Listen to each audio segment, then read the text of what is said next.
Hello and welcome to another episode of the Spotlight Sessions. My name's Ilan Fisher. I'm the host, and I also head up accessiBe's nonprofit partnerships. Today, I'm super excited to be chatting to Nathan Greenfield, who's got a really extensive history, in building organizations in the United States and in the Middle East. How's it going, Nathan? It's going well. It's great to be here with you today, Elon. Likewise. So, Nathan, from what I understand, you are the organizational growth officer at Accessible Hope International. You worked quite closely with my colleague Sheldon, but you have a really extensive background in advocacy and in really growing organizations here and elsewhere. So, I'd love to hear a little bit about yourself, a little bit about your career, and kind of what brought us here. Yeah, it's great to be with you today. Yes, well, first of all, I am married with 5 kids.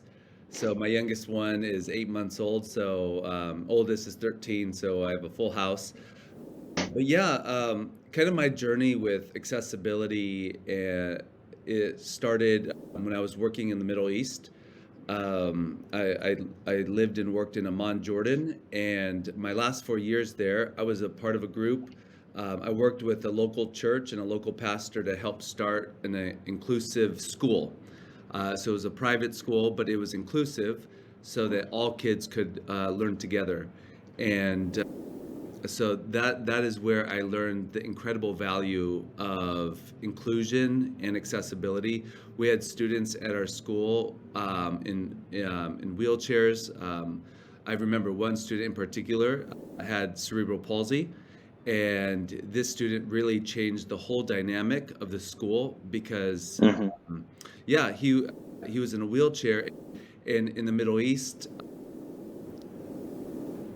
there isn't really an integration between students in wheelchairs and in public schools or even in private schools that much. So we just we accepted the student, and yeah, we saw the community transform and shift, and so yeah, that's how I got started and with this school in Jordan, and now I'm here in the States. And for the last year and a half, I've been working with Accessible Hope International. And really, my title is just another way of just saying that I work with development and fundraising and trying to grow the organization so that we can do more. Epic, and I also want to understand a little bit more of really. You said it's how one student changed the whole hypothesis of the school, and I think that's amazing and incredible, and shows that shifting effect of when, and the more you know about those accommodations to one person, the more you want to make them for absolutely everybody. Yeah. And Nathan, what is Accessible Hope International in a nutshell, and what is their mission?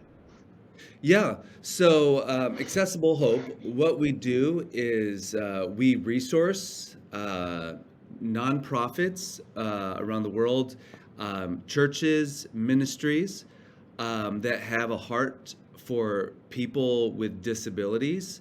And we resource them and come alongside of them with training, with coaching, with funding, so that they can have a greater impact in their community. And again, we are a Christian-based organization.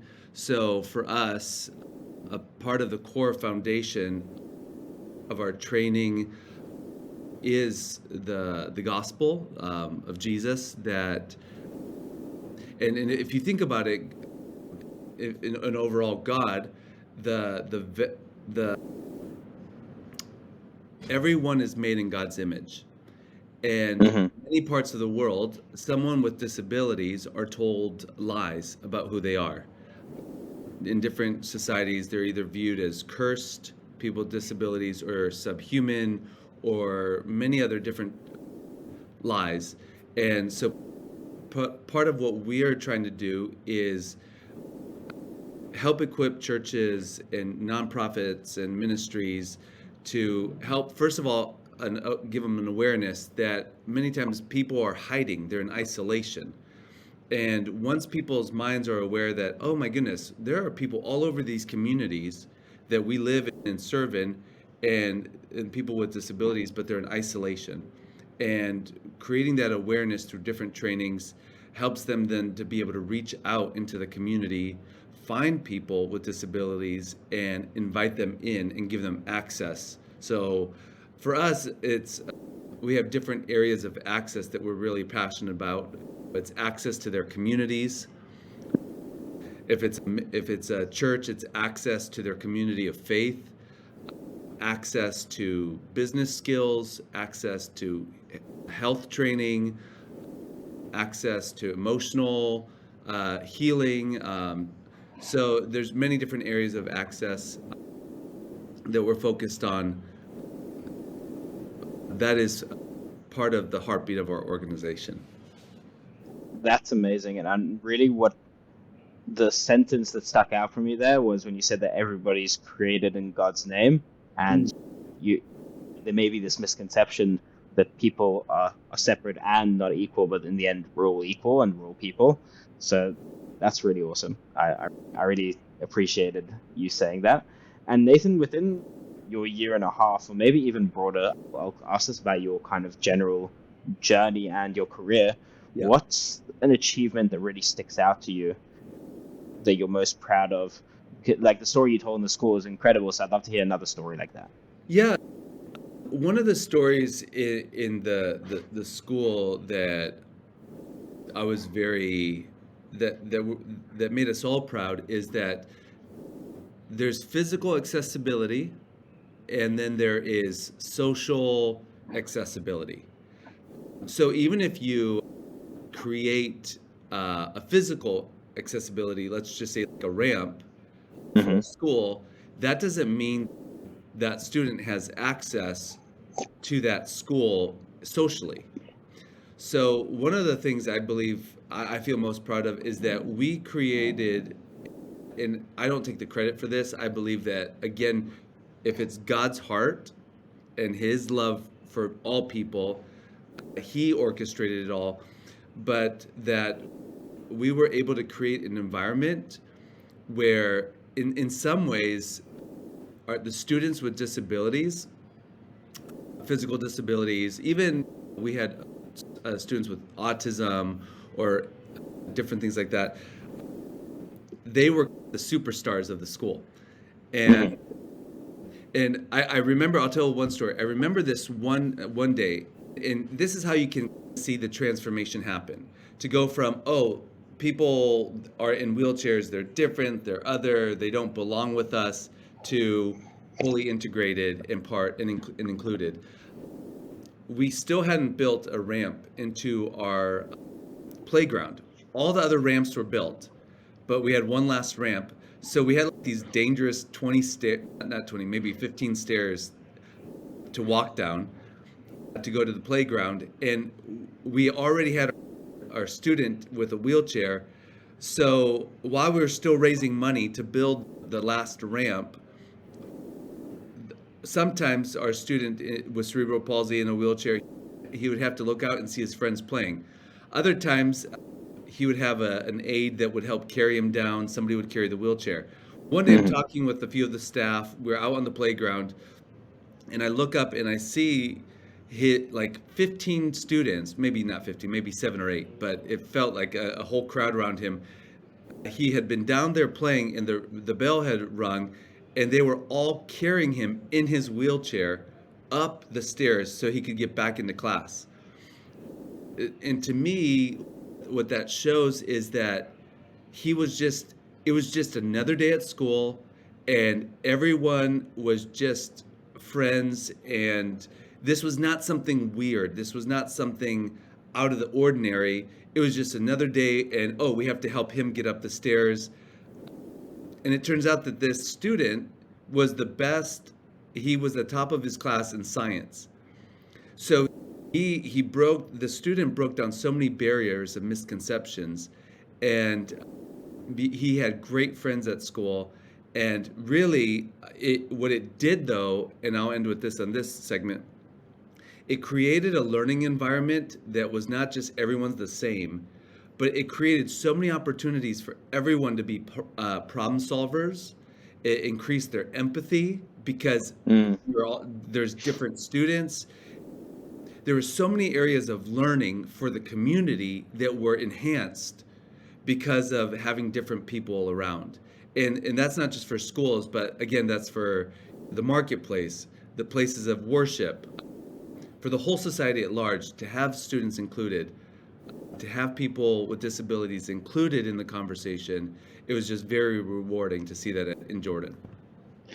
And that's really great what you said, because the more I speak within the community and the more I learn, I recognize that just the diverse experiences are always going to be something that takes you forward and takes us forward as a society. It's those encounters with people that are maybe other to you, but their challenges are different to your challenges. So Yeah. they can learn from you and you can learn from them. And I think just disability is another one of those facets. It may be perceived as a challenge, but it's also a way of problem solving. So that actually really segues very nicely into really my next question, which was, what does accessibility mean to you? You speak a lot about access in different areas of society, but what does accessibility mean to you from a personal perspective? Yeah, and in some ways, again, it's personal because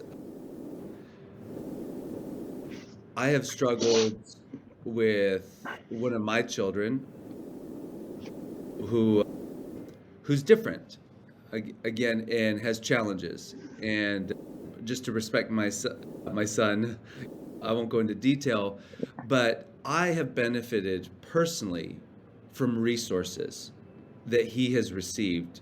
And here in the United States, being able to have access to all kinds of tools. And for me as a parent, that means the world. And so, on a personal note, accessibility, first of all, it's it should be a right. Like it should be everyone's right to be treated equally and to be treated fairly and with dignity and respect. And I alluded to the fact that accessibility also for me is it's not just about physical access, but it's also about relational access. And so when you change mindsets and ways of thinking, and we bring people together, then then it becomes so much more normal. We don't view people as different or as projects, but you have things that I can learn from you, and you have things that you can learn from me. And one of the things I'm grateful for with accessiBe is, and I don't know if there's time for a quick story, but I was um, so in my current organization, we have local partners on the ground in Sierra Leone. And Hmm. these local partners, they are amazing, and they go off and they do transformation training for women with disabilities out in different villages. So one day we had an event. This was back in October of last year, where we were going to give 10 iPhones to 10 blind women there in Sierra Leone. And but before we did that, we were going through a technology training, and I was sitting next to one of the staff members of our partner organization, and she was we were working on her cell phone, and she's blind, and this was the first time I had seen anything like this. But with her iPhone, she was holding it up to her ear, and she was just flipping back Yeah. and forth. And then she said something to me that really stuck out to me, and why I'm even extra grateful for your company and what you're doing is she said, just like a wheelchair gives access to somebody who can't walk, accessibility with technology, for example, the iPhone and all the tools with the iPhone, that gives us freedom to be able to live and move and be independent. And to me, that just settled it. It was just like, it was just an aha moment of just saying, I take everything we take for granted with technology, being able to see and touch and swipe and all of those things. If you don't have that for people that are either hearing impaired or visually impaired, blind, whatever, then they don't have access. They don't have independence like we do. So yeah, that's a long answer to your question, but accessibility is something that we have to take seriously. I love that, and I think it's a really powerful way to end in saying, listen, accessibility is something to take seriously. And every time I ask that question, I always get a different reaction, and no two answers are the same. And everyone's really on this accessibility journey, and we're really proud to be partnering up with Accessible Hope International to really increase the rate at which people talk about accessibility, learn about accessibility, and then make their physical and digital Yeah. places accessible. So really the last question I want to ask is, if somebody wants to get involved in Accessible Hope International, get involved with you, how can they get in touch? How can they support your mission? Yeah, no, that's a great question. I don't know if you have information about our website, but first of all, they can go to accessiblehope.org, and we have a quick video on our homepage that what does access look like on a very practical level, not theoretical. So this is just a quick animation video. Another way is they can join our monthly giving team, just because in order to provide these trainings, it all costs money. And Mm-hmm. for somebody to be serious, you need to give where your values are. So if somebody's really serious about accessibility and giving access, and in this case, particular to women with disabilities uh, around the world that are isolated, they can get in touch with us. But yeah, through learning more about what we do, through giving, being in touch, advocacy, what you're doing is amazing for organizations like ours. So I'd be happy to talk with anybody who would want to reach out.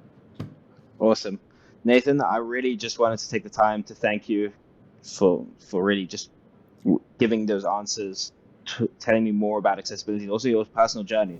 It was really unique, and I look forward to our next collaboration. And keep up the good work. And I hope the people and listeners get involved with Accessible Hope International. No, thank you so much. And it was a pleasure being with you. And again, thank you for your generosity as an organization, company, and allowing our website to be accessible. It's a huge gift. So thank you very much as well. And it was a pleasure being with you today. Likewise, Nathan. Until the next time.